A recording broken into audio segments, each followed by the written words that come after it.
دست از سر فرخی بردارید. از عشق خواندن دیگر جایز نیست.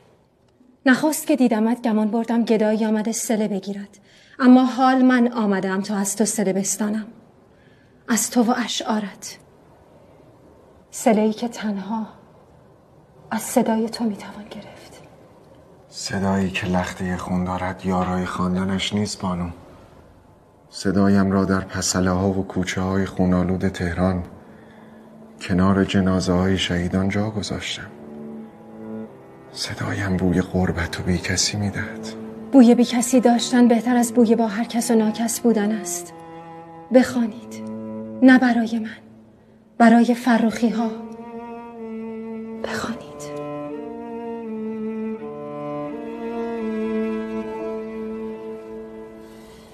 از خون جوانان وطن لاله، وطن لاله، وطن لاله دمیده. از ماتم سر و قدشان سر و جانم سر و خدا سر و خمیده. در سایه گل